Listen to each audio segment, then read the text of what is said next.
Ano ba ang sunod nating pag-uusapan? Eto na, Sara Duterte, may anomalya na naman. Nako, mga kababayan. Di ba?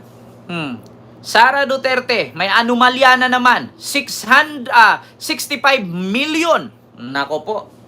Undelivered welfare goods at improper liquidation.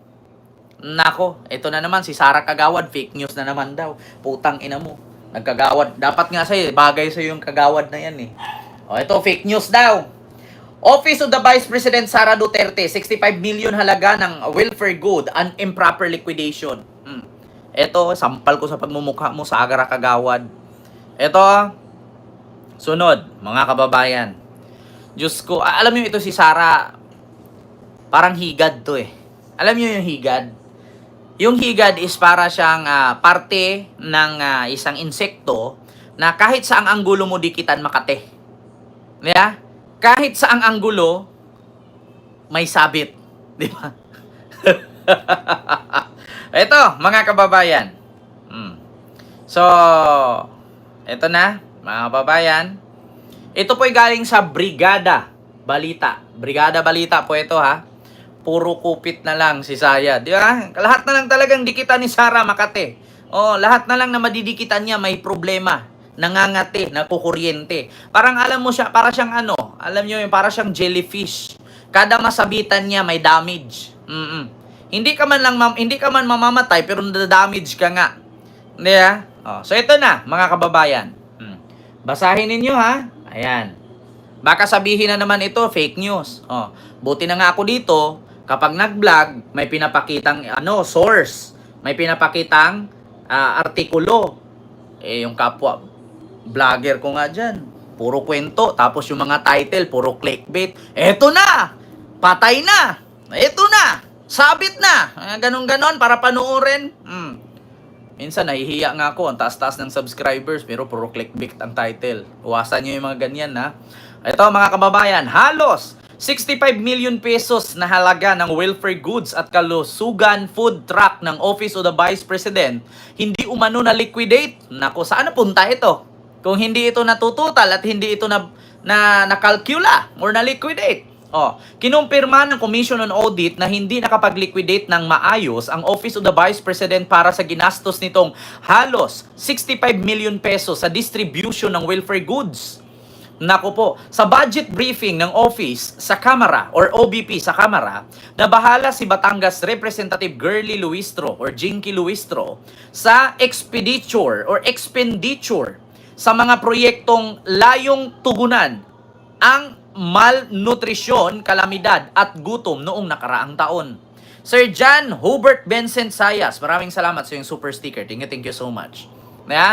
Nababahala daw si Jinky Luistro para sa expenditure sa mga proyektong layong tugunan ang malnutrisyon, kalamidad at gutom noong nakaraang taon. Kabila na rito ay ang deployment of OBP kalusugan food truck at mamahagi ng welfare goods tulad ng sako-sakong bigas, food packs at pan-sarap buns or yung tinapay. So pinuna ni Luistro ang kawalan umano ng post-activity report. Kaya iniusisa nito ang COA kung nasunod ng Office of the Vice President ang mandato na mag-install ng internal control sa implementasyon ng mga proyektong sang-ayon sa Presidential Decree 1445. Nabatid na kasama ang mga dokumentong dapat isumite ang distribution list, property acknowledgement, receipt, request at issue slip, at deed of donation. Sinabi rin ng state auditors na hindi nagsumite ang Office of the Vice President ng post-activity report na nagsisilbing patunay na naganap ang distribusyon at natanggap ng mga benepisyaryo ang welfare goods. Nako, eto na naman mga kababayan.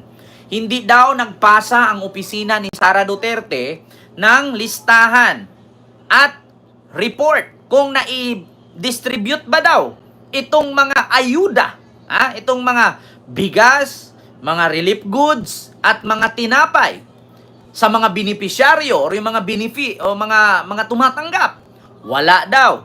So ngayon mga kababayan, syempre maiisip natin ngayon, meron ba talagang truck-truck na ayuda? Meron ba talagang truck-truck na sako-sakong bigas? Ang tanong ngayon, pwede nating sabihin wala, pwede nating sabihin meron. Ang tanong, nasaan ang patunay? Diba? Nasaan ang patunay? Mga kababayan. Nasaan ang patunay? Diyos mio Marimar. Na listahan ng mga tumatanggap. Nasaan ang patunay? Na picture man lang o video na kanilang hinatiran. At nasaan din po ang patunay? Siyempre, kung magbigay man ang Office of the Vice President, siyempre may coordination ito sa mga barangay or sa local government. Di sana may picture man lang nakasama si congressman, si mayor, si gobernur, at yung mga local government officials, unang-una dyan, yung mga barangay chairman, mga barangay kagawad, na dinistributan nitong mga sako-sakong bigas, yung mga relief goods, at itong mga tinapay. Wala nga daw pinasa ang Office of the Vice President according dito sa COA. Nako po, mga kababayan. Sabi ko nga sa inyo, parang jellyfish talaga to si Sara eh. Kada madaanan, Makati. Kada madaanan, may sabit. Kapag confidential, wala nang resibo, Sara Kagawad, manahimik ka dyan. Putang ina mo, wala kang alam. Tang ina mo, comment ka ng comment dyan. Mamamatay ka na lang, bobo. Yan ba ipapamana mo sa anak mo? Kapag confidential daw, wala nang resibo. Tang ina mo. Budget ito para sa mga kalamidad. Hindi ito confidential fund, tanga. Layo-layo ng pinag-usapan sa confidential fund. Ang nakalagay dito, welfare goods, kalusugan food trucks. Hindi po dito usapin confidential fund, tanga. Manahimik ka, comment ka ng comment. Bumabagyo na, gagawan pa ng resibo, tang ina mo. Hindi to bagyo, nakaraang taon to. Bobo. Hindi tang-ina talaga, pag DDS, makikipaglaban pa. Kakabasa ko lang last year to na report hinahanap po. Tang-ina, nakabagyo na lahat-lahat. Hanapan pa resibo. Tang-ina mo. Diyos mio Marimar. Nakinig ka na nga lang, nakikichismis ka na nga lang, mali-mali pa. Kaya nga minsan kayo mga DDS ang hirap sa inyo. Kayo-kayo na nga lang nagchichismisan, kayo-kayo pa nagkakamali. Diba? Yan ang hirap sa inyo. Putang inang yan, nakakamura ka, animal ka, bisting yawa ka, bungol ka, bobo talaga pag DDS Kakausabi lang dito 2024 ito na report. Sabihin mo, bagyo na lahat-lahat. Gagawa pa resibo, tang ina mo. Imposible man pagkatapos bagyo, hindi ka makakagawa ng resibo. Tandaan mo, Sara Kagawad, once na ang pera ng gobyerno, kailangan mong i-liquidate yan kahit 5 duling. Kailangan yan na nakadetalye kung saan mo ginamit. Kasi pera ng gobyerno yan. Hindi yan sariling pera niya galing sa bulsa. Kailangan may liquidation yan. Sa madaling salita, ibig sabihin ng liquidation, listahan kung saan mo ginamit. Itemize, ina-itemize mo. Itong 10 kilong bigas, saan mo binigay? Itong 100 sakong bigas, saan mo inabot? Dapat naka-itemize, naka-liquidate yan. Putang ina mo. Hindi porkit inabot sa'yo, ipanood mo ng concert. Diba? Inabutan siya ni Lisa ng sobre, nakasulat DepEd. Pero ang ginawa, pinanood niya ng concert sa Germany. Hindi porkit inabot sa'yo na. Tang inang yan. Ang hirap ninyo. Di ba, Ma'am Litreyes? Ang hirap talaga pag mga DDS. Sarap ninyo pagpapaluin ng hindi na magising at mahimatay ng tuluyan. Kayo mga DDS, maputang ina ninyo, Pag may mga anak kayo dyang maliit pa lang, lasunin na ninyo. Painumin nyo Sonrox. Para sabay-sabay kayong mawala sa mundo. Tang ina nyo, nang dadamay pa kayo ng mga matitino. Putragis na yan. Ma'am Goro ako USA. Miguel Love shoutout po. Ito pa, mga kababayan. Pinuna ni Luistro ang kawalan umano ng post-activity report. Kaya inusisa nito ang COA kung nasunod ng Office of the Vice President ang mandato na mag-install ng internal control sa implementasyon ng mga proyekto sang-ayon sa Presidential Decree 1445. Nabatid na kasama sa mga dokumentong dapat isumite ang distribution list. O, asaan yung distribution? Wala nga daw. Property acknowledgement receipt, request at issue slip at deeds of donation. Sinabi rin ng State Auditor na hindi nagsumiti ang Office of the Vice President ng post-activity reports na nagsisilbing patunay na naganap ang distribution at natanggap ng mga benepisyaryo ang welfare goods. Wala nga daw. O, ito pa. Dahil dito, iminungkahe ni Luistro na DSWD na ang mga siwa at magpatupad ng kalusugan food trucks, lalo't lumabas na nagkaroon umano ng mismanagement sa inventory kung saan may mga pagkaing malapit ng ma-expired, hindi nakasilid sa tamang storage o di kaya'y nakaimbak sa unventilated storage, di ba? Unventilated storage. Nabubulok na, 65 million nasisira yung mga pagkain. Yung iba, hindi nakalista kung saan binigay. Yung iba, ewan ko lang, dinodoktor yata. Kung naalala ninyo, hindi naman po yan linid sa ating kaalaman at hindi natin makaligtaan ang isipin ng tao. Iisipin nyo nga, yung Armed Forces of the Philippines nga, na kinuod lang ang OBP na may event. Hiningian ng resibo, ginawaan ng resibo na tumanggap daw ng 15 million samantalang wala naman silang inabot. Di ba? Diyos mio marimar. Biruin nyo. Yung Armed Forces of the Philippines nga, ginawaan ng resibo ng Office of the, DepEd. Di ba?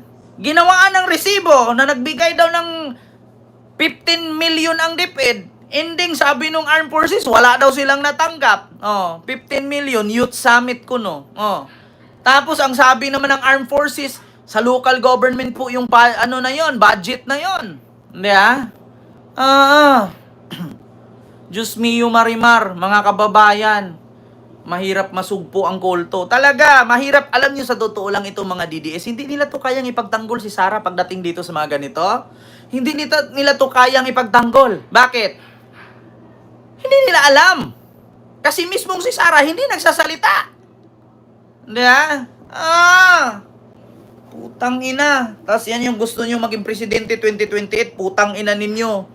Kung gusto nyo maging presidente si Sara, sakupin nyo Mindanao, huwag nyo idama yung Visayas at Luzon.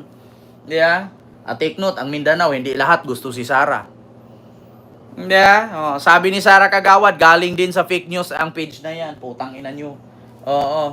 Ikaw yung fake news. Tang ina mo. Tignan mo, pati nga pangalan mo, peke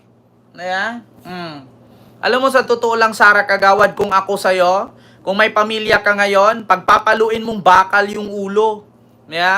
Pag namatay kayong lahat, at least nakulang-kulangan na. Nabawas-bawasan na. Patayin mo.